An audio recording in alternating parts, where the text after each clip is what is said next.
Welcome to the General Electric Summer Theater. Tonight we present Mr. Dana Andrews in Joseph Hergesheimer's exciting story, The Token, brought to you by the General Electric Company, makers of famous, dependable kitchen and home laundry appliances.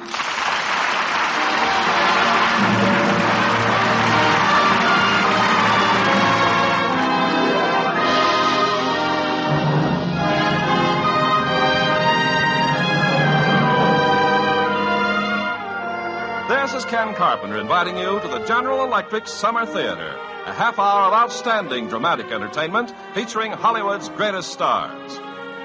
It's true, you can't buy refrigerators the way you buy candy.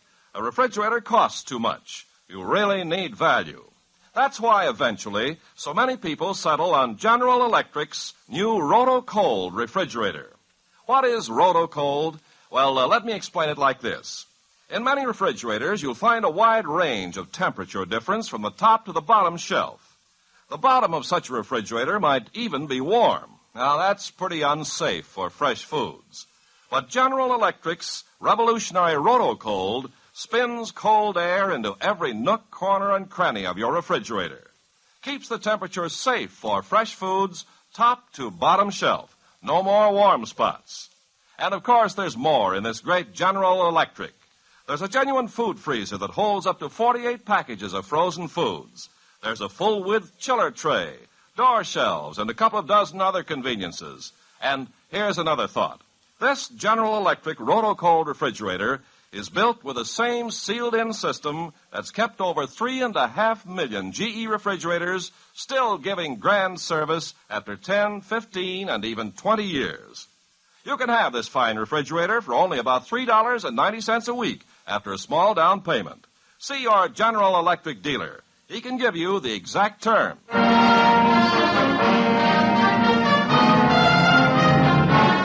And now, here's our star, Mr. Dana Andrews.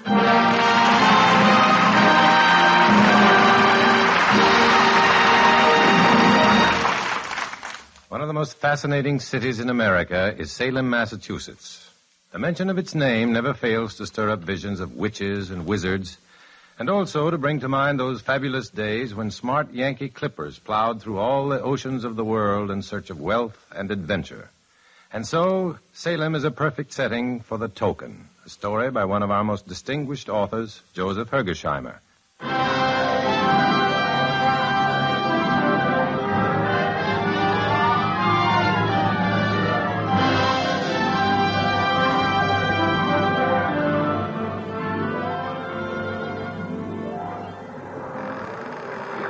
It was by now 6 p.m. I was standing at the taffrail of the Triton, watching the log line that ran from the wake and strained back as the ship worked homeward. She was a square-rigged ship with 3 masts bound for Salem after 2 years' trading voyage to the other side of the world. I stood there, looking back and thinking that I had no great desire to be nearing home. Just then, Seth Hawes, first mate and a good friend, came up to the rail beside me. It's you, Ben Caliph. Hello, Seth. Squally weather. We've seen worse. We have by far. Phineas Cassidy can't sell his head. What? I said Phineas Cassidy can't sell his head. Well, why not? It's broke. That's why he can't sell it, I guess. Who broke it? Phineas himself. He broke it. It's his last one. He kept it in his bunk while he slept. Rolled over on it last night, smashed it. Ah, you lie. It's not his own head, I mean. It's one of them little shrunk-up heads he bought from a savage in New Zealand. 4 of them he had, strung on a string like onions. Well, then perhaps I'll buy it. What for, Ben? Sort of a token of the voyage. Seems you told me your caliph's got a token. Yes, I've not forgotten. Tell me, Ben, what's it look like, this family token of yours? Oh, it's just a gold coin of the Orient, stamped with a lot of strange signs. You really believe in it, eh? What's that? It's an old family tradition I was brought up with. You see, if a caliph man gives it to a woman, then he marries her, no matter what. And you gave it to honest Ballum? Yes, just before we sailed. That seems a long time ago. Ben, you haven't much like being supercargo on this voyage, have you? Oh, it's that my passion's for the sea and for ships. I hate being a merchant. Well, then, let your father and your brother handle the financial end. I intend to. Anyway, my training's done now. In the spring, I shall sail as master of this ship. And I think you can handle it. Your father willing, of course.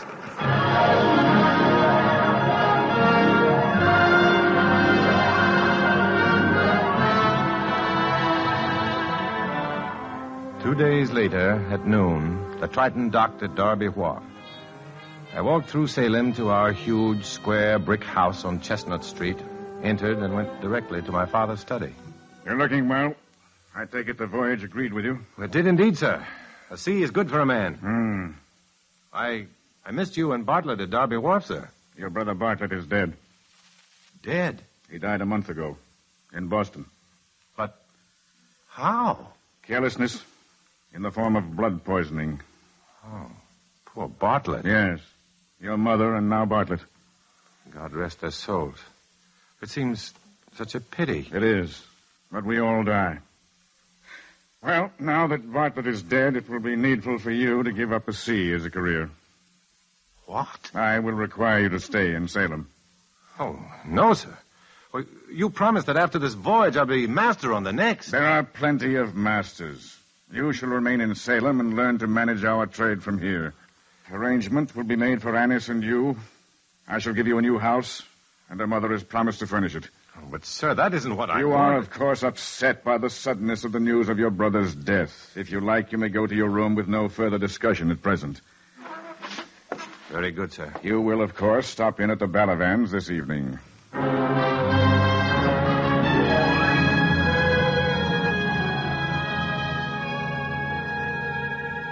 Angered and confused, I went to my room.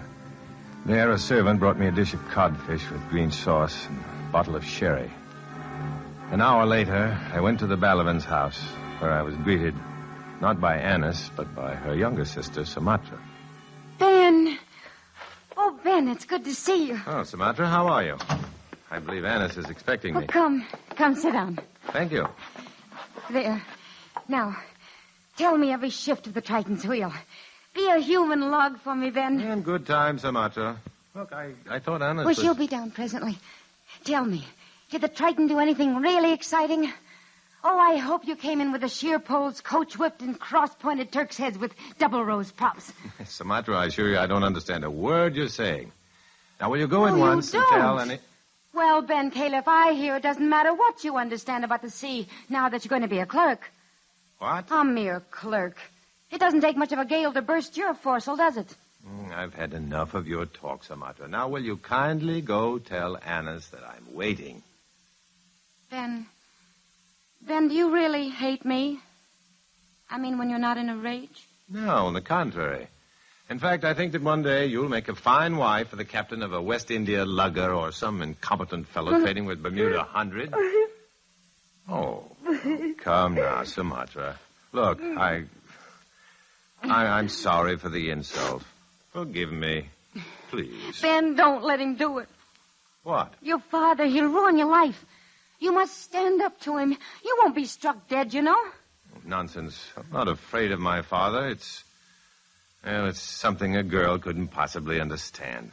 You're wrong, Ben. I understand. You just can't mutiny. Isn't that it? Yes. Yes, I suppose it is, but how did you... Listen, Ben, what you don't understand is that while at sea one can't meet tyranny with mutiny, it's an entirely different matter on land. I'm not sure there's such a difference. Well, you'd better be sure soon, or you'll be helpless. Yes, helpless. You'll marry Annis and grow fat and sallow and soft. That's what'll happen to you. Well, why not? Annis stood in the doorway, slender and palely gold. I'd forgotten how lovely she was. Her soft blonde hair was like a cloud in sifted sunlight.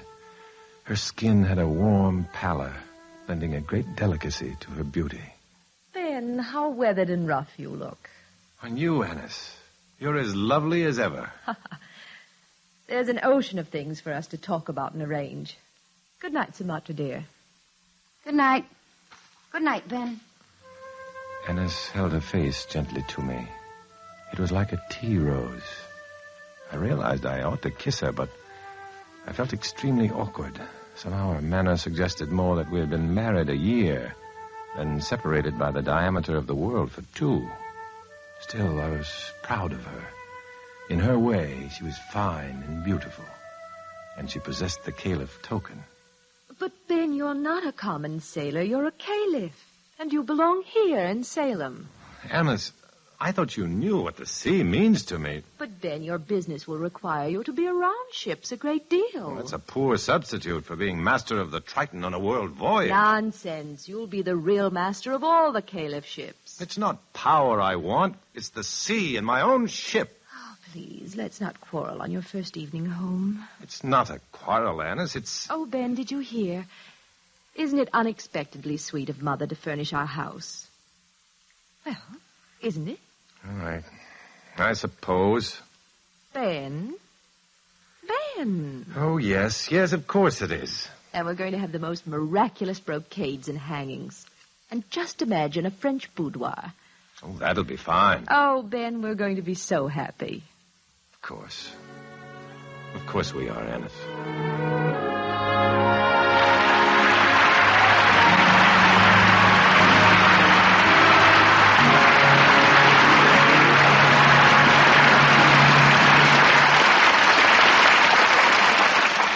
We'll return for Act 2 of The Token, starring Mr. Dana Andrews, in just a moment. The cavemen used to hit rocks together and make sparks for cooking. Well, of course, that's passé now. These are modern times, speed cooking times, General Electric Stratoliner range times. Here's real speed cooking. GE's high-powered Calrod units, one of them an extra high-speed unit, cooks the food almost before you get it out of the shopping bag. Push-button controls give you the exact heat for each cooking need with a mere flick of a finger. An automatic oven timer cooks the meal for you. Now, that's a lot, but the real pièce de résistance, the big bonus in this marvelous General Electric Stratoliner, is the 3-way oven. It's a speed oven for your everyday single-shelf cooking. Then you can convert it to a master oven, big enough to hold a giant turkey or a small whale. No fooling, master size, this oven prepares a complete meal for 18 people. And thirdly, you can use this oven for General Electric's famous charcoal-type broiling. You can own this General Electric Stratoliner range for only about $4.89 a week after a small down payment. Consult your GE dealer for the exact terms.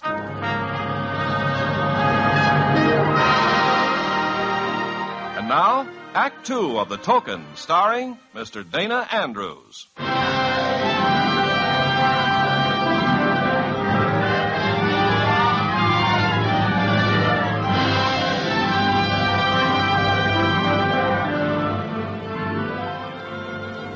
Walking home later, I felt the icy wind as sharp as needles come in off the sea. And I thought what an odorous heat there would be tonight over the mooring at the Prince's Ghat in Calcutta. I reached our house and was laying aside my greatcoat when my father appeared in the doorway of his study. I have seen Captain Dove. He has praised your handling of the Triton's affairs. Thank you, sir. And did he report well of my navigational studies? Your conduct this evening, too, was admirable. I did not, in fact, quite expect such an immediate understanding of my intentions. Didn't you, sir? What's that? Oh, nothing, sir. Very well. You must understand that from now on, not adventure but finance will be the ruling spirit of this country. And the caliph must be at the center of affairs. And safe. Safe? Safe, you say? Sir, I loathe the money sharks who trade on the courage and faith of ship's masters and crews. And I must protest against this... Keep your mutinous protest to yourself. Remember that I was a master for 20 years in my time, and I will not now brook insubordination. You will do as you are told. Is that clear? Very well, sir. Then good night.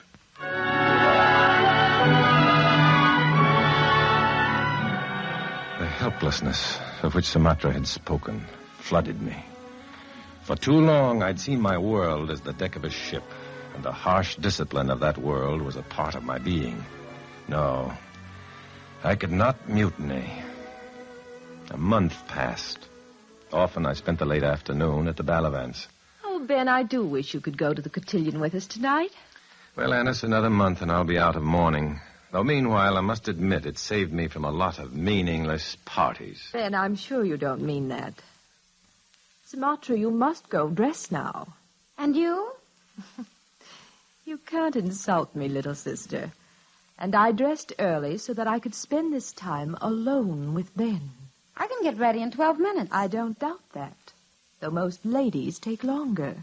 Ben has told me I couldn't make myself a proper lady, no matter how much I tried. Did you say that, Ben? It's rather tactless of you. Don't you know Sumatra is crazy about you? No, I'm not, though it's true I was once, when I thought Ben belonged to the sea. But now, well, I don't happen to have much respect for good people, and he's being so very good. I swear she has salt water for brains. Ben, you haven't been especially nice to me, have you? Oh, come now, Sumatra. I didn't mean... And what Annis told you really is true. I even have a little picture of you hidden in my room, which I'm now going to tear to bits. Such a child. But, Ben, now that she's gone, there's something I must tell you. I do hope you won't be angry. Ben, I've lost the token. You've lost it? I'm afraid so. I've looked everywhere for it. I really have. Are you sure? Yes. Now you won't have to marry me. The charm's broken. Oh, nonsense. Still, I am sorry you lost it. Oh, Ben, so am I. But don't worry. It'll probably turn up. Well, let's hope so. Come. I must hurry now. I'll be late for the cotillion. Will you help me with my cloak?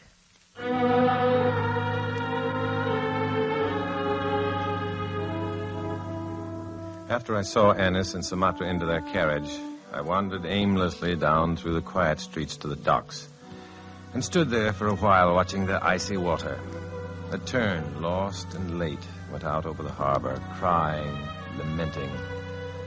I was suddenly depressed and thought of my life to be passed in a little scented room choked with brocade and hangings.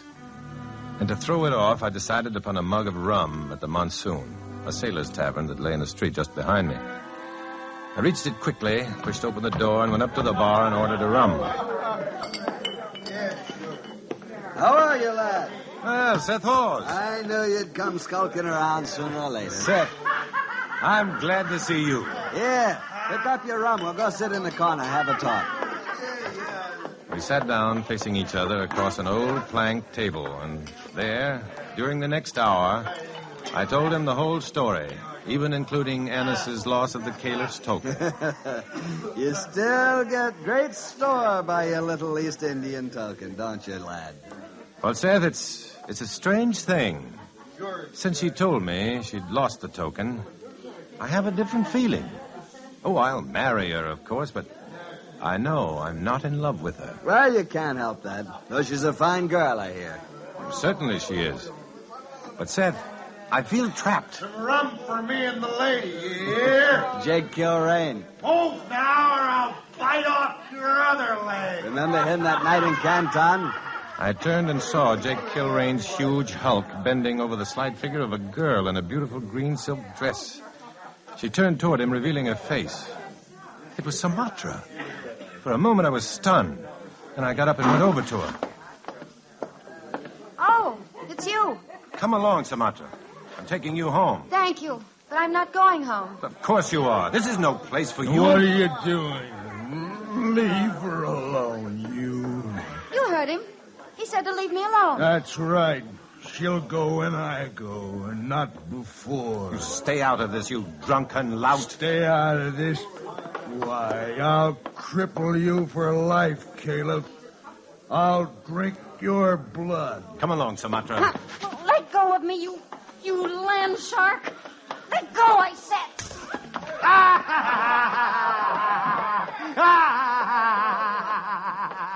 That's a girl. Hit him again. You can handle him alone. I released Sumatra's arm and at the same time snatched a mug of rum off the bar and threw it full into Jake Kilrain's face. I grabbed Sumatra and dragged her toward the door. Jake could kill a man with a blow, and he was now angry enough to do it. Look out behind you, Ben. I flung Sumatra from me and, half turning, saw Jake charging down on me with fire in his eyes. As he reached me, I suddenly threw myself to one side, letting him fall over my outstretched leg. When he got to his feet, I was waiting in front of him, and before he could move, I dropped him once and for all. You did it, Ben! You did it! Good work, lad. Come and see me tomorrow, Seth. I'll be there. But take this lady home before another ruckus starts. Hurry now.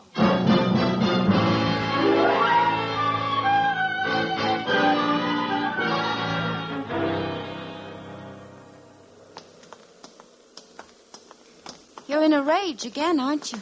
Sumatra, you ought to be in a cage. You were just wild. Oh, Ben, I nearly died at the cotillion. It was so stupid. But finally I talked Henry Peabody into slipping out and bringing me down here. Oh? Then how'd you pick up with Jake Kilrain? Oh, that sailor. Well, I didn't pick up with him, thank you. Just that I thought it'd be fun to go in the monsoon. Henry and I had a row about it, and that big ape came along, so I went in with him. Don't you know the monsoon's no place for a lady? Ah. Then I am a lady, after all. Now, if you'll take me back to your house before I go back to the cotillion, I'd like to straighten myself up a bit.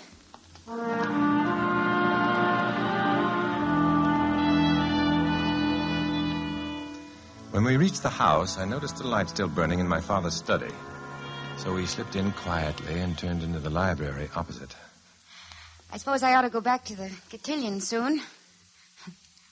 What will Henry Peabody think? And whatever became of him, anyway. That's of singularly small importance. I don't want to go. Not really, Ben. I'm so happy here with you. We're different, you and I. I hardly ever do what I don't want to. It's a good thing for your father. I'm not you. It wouldn't make any difference. You'd stay ashore or go to sea, as he said. I would not. Oh, yes, but you would. No, he couldn't make me. Not about that. It's too terribly important. To my father, nothing is important except what he wants. Well, why argue? After all, I'm not you. And yet I believe if I were concerned, I could do what I decided with him. Decided? About what? About your going to sea, of course. That's curious. What is? I suddenly realized that you are the only person beside me who is concerned. We love the same things, Ben. Yes, but it's more than that. What do you mean? I mean that I should be marrying you instead of Annis. Me? You marry me? Then I'll do it. In fact, I'll do it right now. You'll do what? Talk to your father. Make him change his mind. Oh, now don't get excited, you little wildcat. Of course you won't. Oh, but I will. I'm the only one who can. Ben, he's not my father. He has no influence on me, don't you see? Well, that may be true, Sumatra, but there's a lot you don't understand about him. He can be quite violent, for one thing. Ben, if he were violent with me, would you stop him? Well, of course I would, but... All right, that's all I want to know. Come on, he's still in his study. Sumatra, no, come back here. Are you coming? She went on out into the hall. I followed, knowing that there would be a frightful row. But I couldn't stop her now. She knocked once. Then when we entered the study, without waiting, my father looked up from his table, frowning slightly. His face was white and as hard as marble under the artificial light. Why, Sumatra, what are you doing here? Mr. Califf, I suppose you do think it is strange to see me here so late with Ben. But it's even stranger than you imagine. Now, Sumatra, let me tell you. May I ask what this is all about? Mr. Califf, Ben and I are married. Married? Why, this is outrageous. It was, as you might guess, in a hurry. We decided only today. This is disgraceful, utterly disgraceful. Not at all. You must remember that I'm as much a Balavan as Annis, and besides, I suit Ben far better. Not that it matters, but might I ask in what possible way? I understand and agree with his ambition. What ambition? Why, to go to sea, of course. Ben isn't going to sea. He wasn't, as your son. But married to me, yes, he is. No, he is not. But he is. It no longer matters what you want. I'm not your son. You have no power over me. And now, I think none over Ben. Do you understand that? Get out of here. Go. And take Ben with you. To sea? If there be any salt water in hell. Is that your only benediction, sir? It is. And you are no longer privileged to call me sir. It slipped out for the last time. Come on, Sumatra.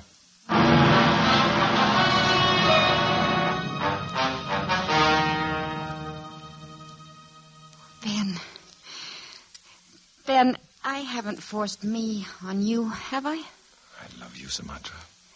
But what of Annis? I discovered earlier tonight that I don't love Annis. Well, she doesn't really need love, you know.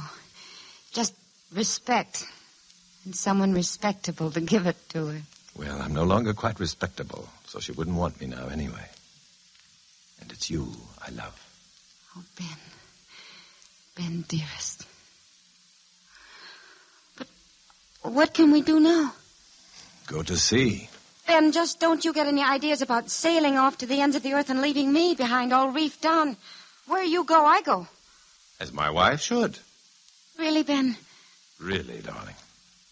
Well, then, you'd better do something about marrying me. Good heavens, I forgot. I'll take care of it first thing tomorrow. Promise? It's as certain as though you had the Caliph token. Sumatra, tonight Annis told me she'd lost the token. You didn't by any chance find it, did you? No, Ben. I didn't find it. I stole it.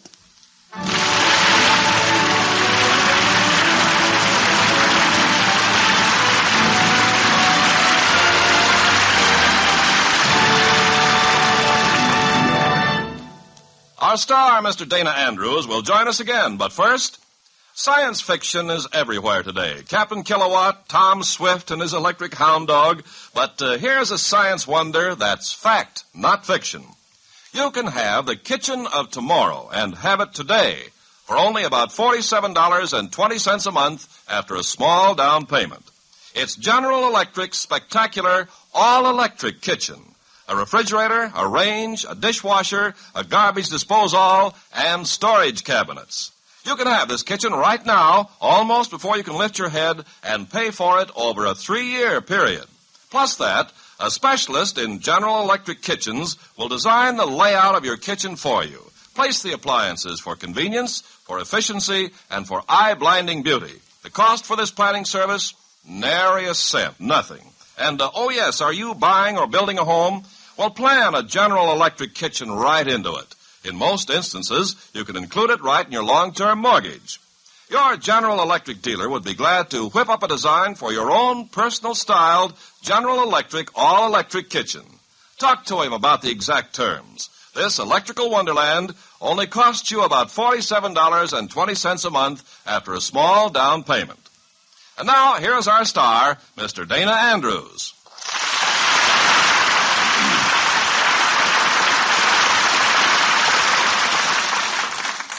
I suppose Ben and Sumatra reached India on their future voyages, but I wonder what they'd say if they knew how I got there recently. You see, I just finished a picture in Ceylon called Elephant Walk, and I was thinking just now about our trip from London to Bombay. It took about 13 hours cruising along at 550 miles an hour. Oh, that's hard for me to believe, Dana. You must have gone by jet. On the only commercial jet airline in the world, the British Comet jet flights out of London. It was quite an experience. Thanks for telling us about it, Dana, and for being here tonight. Thank you. Good night. Good night.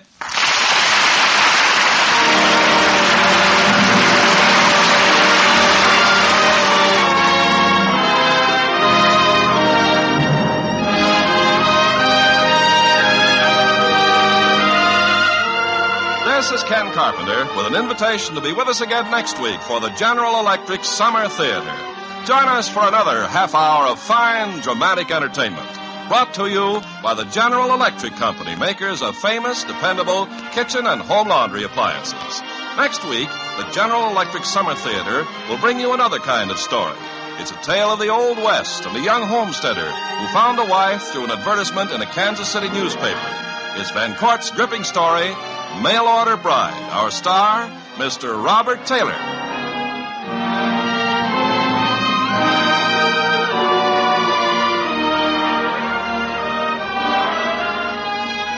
Tonight, you have heard The Token by Joseph Hergesheimer, specially adapted for the General Electric Summer Theater by John Meston. and starring Mr. Dana Andrews with Georgia Ellis. Featured in the cast were Gene Bates, Theodore Von Eltz, Harry Bartell, and John Daner. Music is by Wilbur Hatch, and our producer-director is Norman McDonald. And now, this is Ken Carpenter saying, remember that fabulous General Electric dependability. You can't see it, but it's there in every General Electric appliance you buy. You can put your confidence in General Electric.